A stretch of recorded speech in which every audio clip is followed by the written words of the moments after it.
Bismillahirrahmanirrahim and Assalamualaikum dear students. Hope all of you are fine, fit, healthy at your home. I am your teacher Sahar Gul.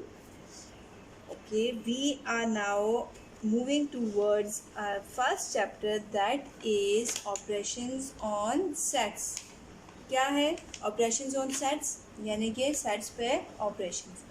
तो सबसे पहले आपको ये पता होना चाहिए कि सेट क्या होते हैं। तो सेट क्या होते हैं, सबसे पहले हम इसको डिस्कस करते हैं, देन हम ऑपरेटर्स को डिस्कस करेंगे, फिर हम ऑपरेशंस ऑन सेट्स को डिस्कस करेंगे। तो सबसे पहला जो है वो सेट है। तो सेट का क्या मतलब है? सेट की डेफिनेशन है, a set is a group और a collection of distinct and well defined object. क्या मतलब? यहाँ पे हमारे पास दो चीज़ें गिवन है। कौन कौन सी? एक तो गिवन है डिस्टिंक्ट ऑब्जेक्ट्स, ठीक है, और जो दूसरी गिवन है that is well defined object. दो चीज़ें यहाँ पे गिवन है।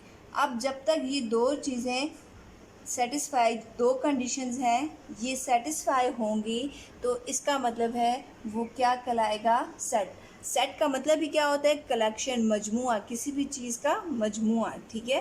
तो किन चीज़ों का? जो डिस्टिंक्ट होंगी और दूसरी क्या होंगी? Well defined. अब डिस्टिंक्ट का क्या मतलब है? डिस्टिंक्ट का मतलब है एक दूसरे से डिफरेंट होना। क्या मतलब हो गया? डिस्टिंक्ट का मतलब हो गया मुख्तलिफ। क्या मतलब हो गया? मुख्तलिफ। और वेल डिफाइंड का मतलब है कि हम दुनिया में किसी भी जगह पर चले जाएं तो वो एग्जिस्ट करे। क्या करे? वो एग्जिस्ट करे। सो इसका हम दूसरी मतलब ले लेते हैं यूनिवर्सल ट्रुथ। क्या मतलब लेते हैं इसका दूसरा? Universal truth. यानी कि हम जिस भी जगह पे जाएं तो वो क्या होना चाहिए? यूनिवर्सल ट्रुथ होना चाहिए, ठीक है। अब फॉर एग्ज़ाम्पल, अब इसकी मैं एग्ज़ाम्पल दे देती हूँ। और एग्ज़ाम्पल क्या है कि team of a Pakistan, cricket team of a Pakistan, ठीक है, या Pakistan cricket team, Pakistan hockey team, okay, ये क्या कहलाते हैं? ये सारे के सारे सेट कहलाते हैं। या यूँ कह दें class 7th of a school, आप अपने स्कूल का नाम लगा दें साथ, तो आपके स्कूल में आपकी क्लास क्या होगी? एक तो होगी डिस्टिंक्ट हो गई, यानी कि उसके अंदर जितने भी मेंबर्स हैं वो सारे के सारे एक दूसरे से डिफरेंट है, डिस्टिंक्ट है। वेल डिफाइंड है, यानी कि आप कहीं भी चले जाएं, अपने स्कूल का नाम लें और बोलें कि मैं इस क्लास में पढ़ता हूँ या पढ़ती हूँ, तो इट मीन्स दैट ये क्या हो जाएगा? यूनिवर्सल ट्रुथ हो जाएगा। Is that clear? बाकी बहुत सारी ऐसी एग्जांपल्स हैं, लेकिन सिर्फ आपने दो इसकी कंडीशंस को याद करना है। दो कंडीशंस कौन कौन सी हैं? एक है डिस्टिंक्ट और दूसरी कौन सी है? वेल डिफाइंड है, ठीक है। अब दूसरे हम कहते हैं कि हमेशा जो मेंबर्स होते हैं उनको हम किस में लिखते हैं? जो एलिमेंट्स होते हैं, जो ऑब्जेक्ट्स होते हैं, उनको हम किस में लिखते हैं? इन कर्ली ब्रैकेट्स के अंदर लिखते हैं। और उन ऑब्जेक्ट्स को क्या कहा जाता है? एलिमेंट्स कहा जाता है या मेंबर्स कहा जाता है, ठीक है। अब हमेशा जो सेट होता है उसको आप हमेशा किससे रिप्रेजेंट करते हैं? कैपिटल लेटर से रिप्रेजेंट करते हैं, चाहे वो ए हो, बी हो, सी हो या डी हो, उसको हमेशा किससे रिप्रेजेंट करते हैं? कैपिटल लेटर से रिप्रेजेंट करते हैं। और दूसरी चीज़ आप यहाँ पे डिस्कस करेंगे दैट इज़ बिलोंग्स टू। क्या डिस्कस करेंगे? Belongs to. इसका क्या मतलब है? इसका मतलब होता है कि क्या वो जो ऑब्जेक्ट है वो उस सेट के अंदर मौजूद है या नहीं है। जैसे फॉर एग्जांपल मैं आपको एक दे देती हूँ, क्वेश्चन दे देती हूँ, let F is equal to what? Vanilla. क्या हो जाएगी? Strawberry, chocolate, pineapple and mango. अब हम ये कहते हैं कि जो ऑरेंज है क्या वो एफ सेट के अंदर है या नहीं है। So orange does not belongs to what?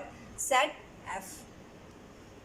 Next, is that clear to you? ये सेट की डेफिनेशन है, ये क्लियर होगी। अब हम यहाँ पे रिप्रेजेंटेशन ऑफ सेट्स को डिस्कस करेंगे। क्या है रिप्रेजेंटेशन ऑफ सेट्स?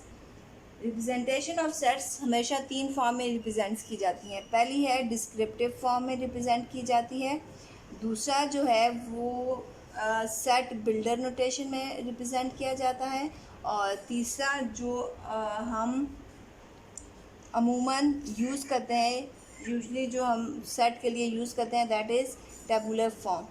अब आपको पता होना चाहिए कि what is descriptive form, what is tabular form, what is set builder form. Okay, अब डिस्क्रिप्टिव फॉर्म क्या होती है? डिस्क्रिप्टिव फॉर्म का मतलब है a set described in descriptive term. For example let हम कह देते हैं A is equal to set of first 5 natural number. जब भी हम किसी भी चीज़ को किस में लिखें, हम उसकी डिस्क्रिप्टिव टर्म्स में लिखें तो वो क्या कहलाता है? Descriptive form. अगर आप लोग को नहीं समझ आ रही तो इन द सेंस आप किसी भी एक स्टेटमेंट में लिखें तो वो क्या कहला देती है? Descriptive form. Set builder notation में हम कैसे लिखते हैं? उसके लिए हम एक रूल होता है, जैसे फॉर एग्जांपल हम इसी को ले लेते हैं दैट, इसके लिए मैं यहाँ पे लिखती हूँ A is equal to X such that. X क्या चीज़ है? एलिमेंट है। किसका? एलिमेंट और member of a set. X such that, X क्या चीज़ है? एक नेचुरल नंबर है। क्या है ये? एक नेचुरल नंबर है, ठीक है। और ये बताया गया है जो नेचुरल नंबर है ये 6 से छोटा है। क्या है? ये 6 से छोटा है। इसका मतलब यही हुआ, क्या हुआ इसका मतलब कि ये फर्स्ट 5 नेचुरल नंबर्स हैं। तो टेबुलर फॉर्म जो हम अमूमन यूज़ करते हैं, यूजली हमने यूज़ करना होता है, वो क्या है? नेचुरल नंबर्स कौन कौन से हैं? फर्स्ट 5, 1 2 3 4 एंड 5, ये सारे के सारे क्या हैं? नेचुरल नंबर्स हैं। अब उसके बाद ये समझ आ गई how to write, how to represent a set. Next जो है वो डिस्कस करेंगे डिफरेंट टाइप्स ऑफ सेट। यहाँ पे तो टाइप्स ऑफ सेट हमारे पास बहुत ज़्यादा है, लेकिन जो आपके पास गिवन है वो थोड़ी सी हैं। जो पहली है वो क्या है? Empty set. Empty set means कौन सा सेट होता है? जिसमें कोई भी एलिमेंट ना हो, कोई भी एलिमेंट ना हो। इसको कैसे डिनोट करते हैं? इसको या तो यूँ या इसको डिनोट करते हैं फाइव से, ठीक है। किससे डिनोट करते हैं? फाइव से। फाइनाइट सेट कौन सा होता है? जो काउंटेबल होता है, जिसको हम गिन सकते हैं, वो कौन सा सेट होता है? फाइनाइट सेट होता है, ठीक है। इनफाइनाइट सेट कौन सा होता है? जो फाइनाइट ना हो, यानी कि हम आप लोग ये कह सकते हैं अनकाउंटेबल, जिसको हम काउंट नहीं कर सकते, जो अप टू सो ऑन जिसको कहते हैं। उसके बाद हम कहते हैं डिसजॉइंट सेट्स। डिसजॉइंट सेट्स कौन से सेट्स होते हैं? ये वो वाले सेट्स होते हैं जिनके अंदर कोई भी कॉमन एलिमेंट ना हो। जैसे फॉर एग्जांपल मैं कहती हूँ एक सेट है हमारे पास 2 3 एंड 4, और दूसरा सेट है वो हमारे पास है F and that is equal to what? 5 6 and 7। अब देखिए इन दोनों में कोई कॉमन एलिमेंट है? There is no common element. So ये कौन से सेट्स हो गए? डिसजॉइंट सेट्स हो गए। अब उसके बाद आता है ओवरलैपिंग सेट। अब ओवरलैपिंग सेट का क्या मतलब है? ओवरलैपिंग सेट वो वाले सेट होते हैं जिसमें एटलीस्ट वन एलिमेंट कॉमन हो। क्या हो? जिसमें कम से कम एक एलिमेंट कॉमन हो। फॉर एग्जांपल मैं यहाँ पे एक एग्जांपल दे देती हूँ, g इक्वल टू 1 2 3, और यहाँ पे h किसकी इक्वल आ गया? 2 3 एंड 4। अब यहाँ पे देखिए कौन कौन से सेट एलिमेंट कॉमन है। यहाँ पे 2 और 3 जो है वो कॉमन एलिमेंट है, लेकिन अगर एक एलिमेंट भी कॉमन हो तब भी वो ओवरलैपिंग सेट हो सकता है। नेक्स्ट कौन सा आ गया? Next is equivalent set.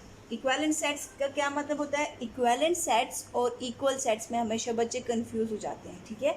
अब गौर से सुनना है, इक्विवेलेंट सेट कौन से सेट्स होते हैं? इक्विवेलेंट सेट्स वो सेट्स होते हैं जिसमें क्या होता है? जिसमें सिर्फ और सिर्फ हमने नंबर ऑफ एलिमेंट्स को देखना होता है कि दोनों के नंबर ऑफ एलिमेंट्स अगर इक्वल हैं, सो इट मीन्स दैट दोनों सेट्स जो हैं वो इक्वलेंट है। फॉर एग्जांपल यहाँ पे मैं ले लेती हूँ g इक्वल टू 1 4 6 और i equal to what? i equal to a b and c। अब देखें यहाँ पे क्या है? हाउ मैनी एलिमेंट्स आ दिया? 1 2 एंड 3। यहाँ पे कितने एलिमेंट्स हैं? 3। सो हम कहेंगे ये दोनों कौन से सेट है? इक्विवेलेंट सेट हैं, बट इक्वल नहीं है। क्यों? इक्वल कब होते हैं? जब दोनों के एलिमेंट्स भी इक्वल हो और दोनों के नंबर ऑफ एलिमेंट्स भी इक्वल हो, तो वो क्या कहलाते हैं? क्या कहलाते हैं? इक्वल सेट्स कहलाते हैं, ठीक है। इक्वल सेट्स क्या होंगे? जिसके एलिमेंट्स भी इक्वल होंगे तो वो क्या कहलाएंगे? इक्वल सेट्स कहलाएंगे। Okay, next one set is what? Universal set. Universal set means that a set which contains all the sets under consideration, यानी कि उसके अंदर तमाम, अगर मैं फॉर एग्जांपल ले लूँ कि एक सेट है यूनिवर्सल सेट, अब देखें यहाँ पे हमारे पास 1 2 3 4 सेट्स हैं। अब मैं कहती हूँ इसके अंदर 1 2 3 4 5 6 एंड 7। अब इसके अंदर सारे के सारे एलिमेंट्स मौजूद हैं जो इन 4 एलिमेंट्स के अंदर मौजूद हैं, तो वो क्या कहलाएगा? यूनिवर्सल सेट कहलाएगा। Okay, now we are going to discuss operations on sets. सबसे पहला जो ऑपरेटर है वो है यूनियन, देन जो दूसरा ऑपरेटर है वो है इंटरसेक्शन, जो थर्ड वन ऑपरेटर है वो है कॉम्प्लीमेंट, डिफरेंस, थर्ड वन है डिफरेंस, और जो फोर्थ वन है दैट इज़ कॉम्प्लीमेंट। अब व्हाट इज़ यूनियन? अब ये यूनियन को डिस्कस करेंगे, फिर इंटरसेक्शन को, फिर डिफरेंस को और फिर कॉम्प्लीमेंट को। तो यूनियन क्या होता है? यूनियन का मतलब है दोनों सेट्स को कंबाइन कर देना, ठीक है? दोनों सेट्स को क्या कर देना? कंबाइन। इसकी जो डेफिनेशन है वो है a set containing all the elements of A and B is called union of sets. जो ए के एलिमेंट्स को भी कंटेन करे और बी के एलिमेंट्स को भी कंटेन करे वो क्या कहलाता है? यूनियन। अब इसकी एग्जांपल मैं करती हूँ। A equal to 1 3 5 7 and 9, B is equal to 0 3 6 and 9। अब यूनियन क्या हो जाएगा? A union B. यूनियन का मैंने क्या बताया है कि दोनों सेट्स के एलिमेंट्स को कंबाइन कर देना। 0 1, अब 3 इसमें भी है इसमें भी है तो इसको हमने 1 टाइम लिखना है, ठीक है?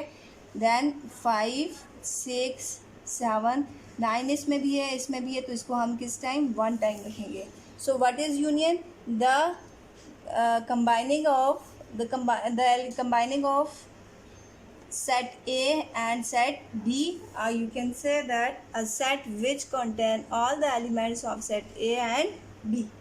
Next, intersection का मतलब होता है taking common या to write the common elements of set A and set B. Example हम यही ले लेते हैं इंटरसेक्शन के लिए भी। So A intersection B, common elements यहाँ पे कॉमन 3 यहाँ पे भी है यहाँ पे भी है, 3 लिख दिया। देन 9 यहाँ पे भी है और यहाँ पे भी है, सो हमने यहाँ पे क्या लिख दिया? 9। सो ए इंटरसेक्शन बी किसकी इक्वल हो जाएगा? 3 एंड 9। यूनियन में कंबाइन करते हैं दोनों सेट्स के एलिमेंट को, ठीक है? और इंटरसेक्शन में क्या करते हैं? कॉमन एलिमेंट्स को लिखते हैं। अब डिफरेंस ऑफ सेट ले लेते हैं। What is difference of set? उसके लिए भी हम यही एग्जांपल ले लेते हैं। अब डेफिनेशन क्या है डिफरेंस ऑफ सेट की? The difference set of any two sets A and B is a set of elements of set A which are not in B. वो एलिमेंट्स हम लेते हैं ए सेट के जो बी सेट में नहीं होते। सो एग्जांपल हम यही ले लेते हैं, इसको डिनोट करते हैं ए डिफरेंस बी। तो ए डिफरेंस बी क्या हो जाएगा? अब 3 इसमें भी है और इसमें भी है। ए में जो बी में 1 नहीं है सो हमने डिफरेंस में 1 लिख दिया। अब 9 इसमें भी है और इसमें भी है। 9 के अलावा 2 एलिमेंट्स कौन से बचेंगे? 5 और 7 जो बी में नहीं है तो वो क्या कहलाएंगे? डिफरेंस वाले कहलाएंगे। नेक्स्ट हम किस पे जाते हैं? कॉम्प्लीमेंट में। What is complement? अब कॉम्प्लीमेंट का जो होगा वो हमने किसके साथ लेना है? यूनिवर्सल सेट के साथ लेना है, ठीक है? सो एग्जांपल हम लेते हैं u is equal to 1 2 3 up to 10 यानी 10 तक है, और a is equal to 2 4 6 and 8। अब हमने कॉम्प्लीमेंट लेना है। किसका complement? A complement. A complement means that universal set में से माइनस कर देंगे, जैसे हमने डिफरेंस लिया था उसी तरह हम माइनस कर देंगे। किसको? ए को माइनस कर देंगे तो क्या हो जाएगा? यानी कि जो एलिमेंट्स यूनिवर्सल सेट में वो वाले एलिमेंट्स लिखने हैं जो ए सेट में नहीं होंगे। ए सेट में कौन कौन से एलिमेंट नहीं है? 1 नहीं है, 3 नहीं है, मीन्स सारे के सारे ऑड नंबर्स नहीं हैं। सो ए कॉम्प्लीमेंट किसकी इक्वल हो जाएगा? 1 3 5 7 अप टू 9। डेफिनेशन इसकी क्या है? If a set A is a subset of a given universal set then the set of element not in the A is called universal, is called complement of the set.